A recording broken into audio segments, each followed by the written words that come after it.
We gotta go to the dressing room, right? Okay, we're gonna go in the dressing room. Wait a while, don't get out yet.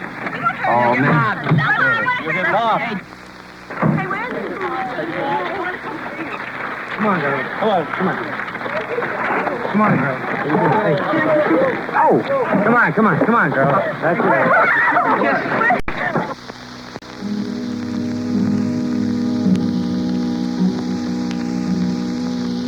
Now, you must listen to this for a moment. I was an official witness to 12 human beings being shot to death in the firing squad. Now, I was an official witness, I say. I was an American, an official witness.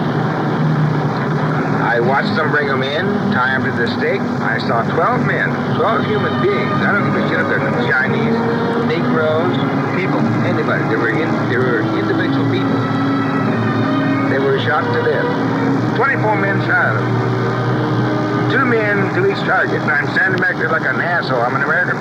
Wild child, full of grace, savior of the human race, your cruel face.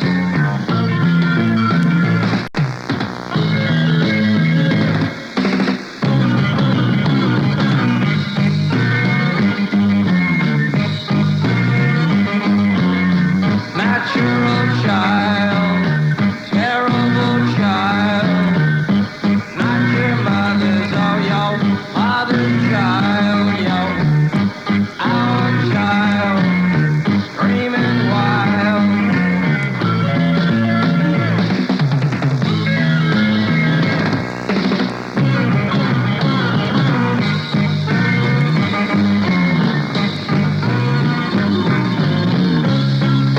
An ancient lunatic reigns in the trees of the night.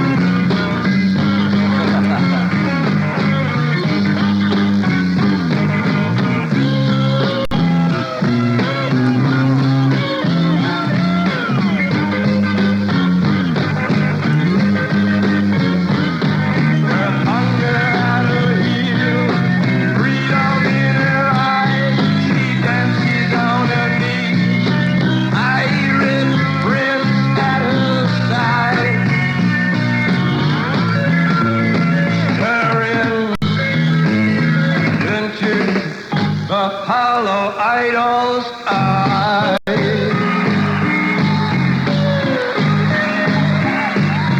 Wild child, full of grace, savior of the human race. Got to face, got to face, got to face, got to face. You remember when we were in Africa?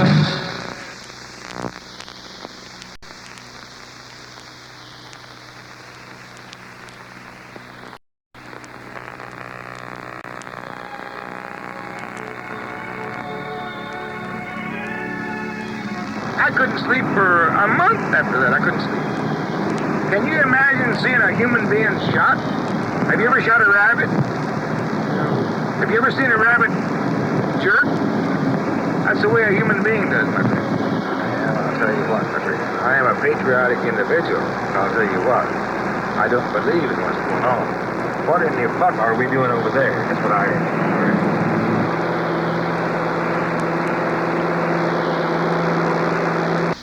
50% physical. Like the records are only like half of it, really.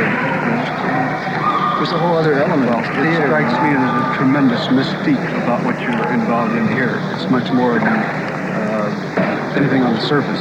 Hey, these guys. Pastor Freda Steigmeyer, minister at large for the Evangelical and Reformed Church.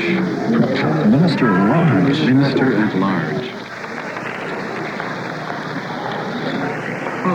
Just don't report me to my bishop. And this is what I'm really appreciating. In the sense of a lot of people communicating in one room.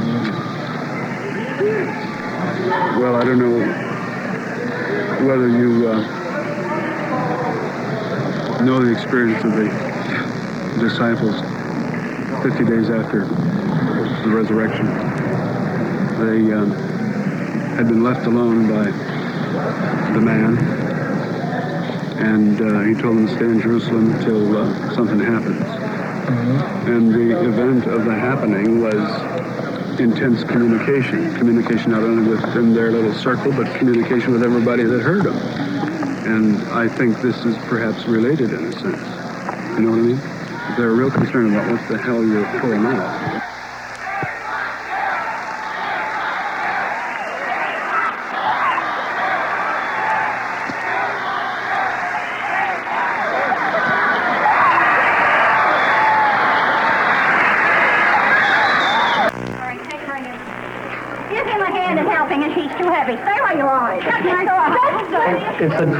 It's a democracy. I gotta see the guy that did that. Somebody hit her with a chair, you know? I guess there's no way to determine who did it. You know? It's really funny. Yeah. It's already coagulating. I think you're going to be okay.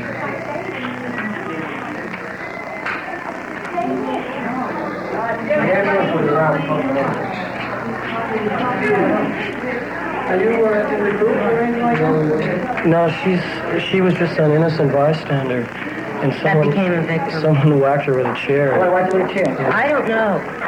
Are you sure it was a chair? I don't know what it was.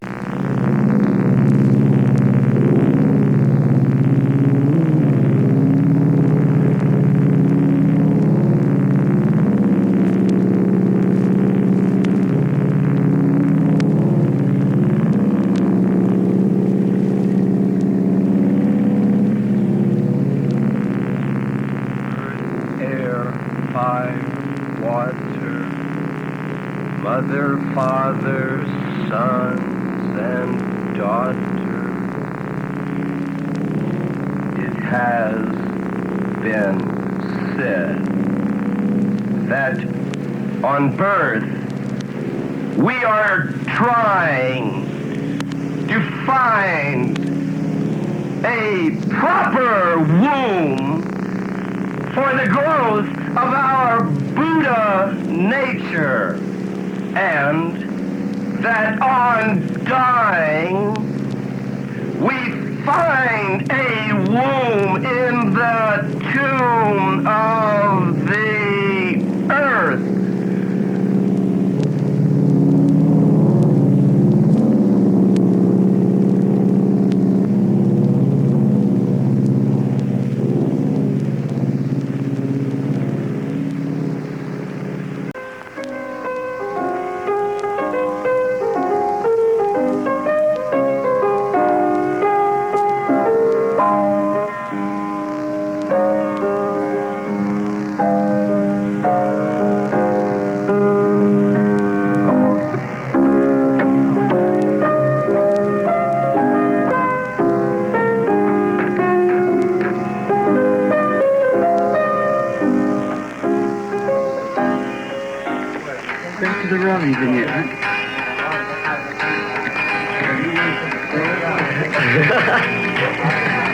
Arthritis is a thing to miss. It'll leave you walking with a double twist and it's all kinds of trouble.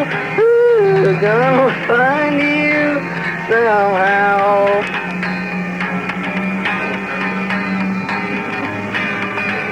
Well, doctor, get your x-ray machine. It feels so good, just about like morphine. And it's all trouble, gonna find you somehow.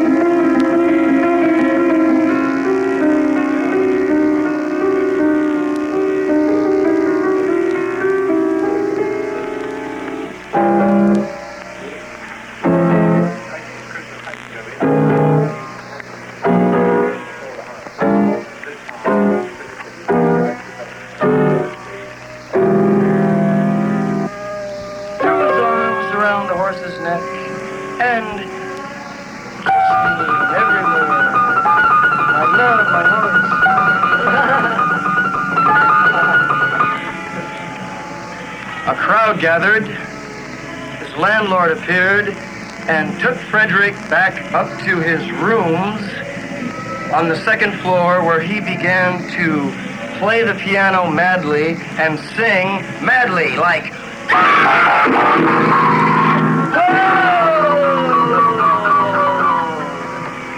I'm crucified and inspected and resurrected and if you don't believe that, I'll give you my latest philanthropic sonata.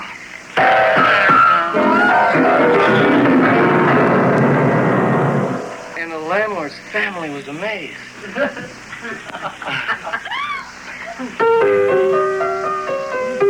So they sent for his friend Auerbach, and he got there in 3 days by coach. And they took Frederick to the asylum. And his mother joined him. And for the next 15 years, they cried and laughed and looked at the sun and thank you. Oh, that was great.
Have you been traveling around a lot? No, that was just, a friend and I went to Atlanta for a film festival. We had a film entered there, and then we drove from Atlanta to New Orleans. You had a film enter there? Yeah. What kind of film? Well, it was a little 40-minute documentary on a rock and roll band traveling around the States. We shot about a year ago. What, you mean on the Doors? Yeah, it's called Feast of Friends. They showed it in the New York Film Festival, too. And so actually it was just an excuse to go to Atlanta, and then we drove to New Orleans from there. I dig the South. Do you have any scenes on the road? While traveling, you know? No. But one thing I do remember, Atlanta has the most amazing hotel you've ever seen. You walk in, and from the outside, it looks like any other large hotel. You know? And you get in and you look up, and it goes up about 27 floors, and the interior is like a Spanish courtyard. I mean, architecturally, it's hollow. So all the rooms face each other across this vast garden arena. And the elevators are like kind of Victorian rocket ships, and they're glass. And so you go up to the restaurant on the penthouse level, and it's completely encased by glass. When it goes up the outside of the building, No, that elevator? No, the inside. See, and so you get this strange sensation, you know, rising up 27 floors in this glass elevator. When you travel around by car, you didn't have any... Oh, somebody jumped one time from the... Somebody jumped and landed in... They have a restaurant in the middle of it, and someone landed in the restaurant, and I hear it was really horrible. Did you see Easy Rider? Yeah. That's what I meant. Did you have any scenes like that at all? No, I don't. I think that's an exaggeration, really. See, I don't know why the South has such a reputation, like, you know, but maybe these cliches are really true after all. I never really noticed that the South was any worse than any other part of the United States. Of course, I'm from there, you know, so I might be prejudiced. Yeah. I think we're the band you love to hate. So it's been that way from the beginning. You know, we're universally despised. I kind of relish the whole situation. But how did that start? Why? Why are you the band that everybody loves to hate?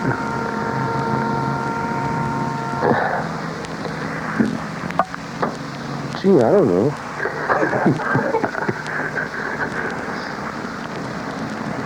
I guess, I don't know. I think it's like, I was just in San Francisco for another film festival, this Feast of Friends, this film. And there was an audience that consisted mainly of young people, way under 30. You know, hip young people, street people. And they booed the film. And I think it's that we're on a monstrous ego trip, and people resent it, you know? They hate us because we're so good.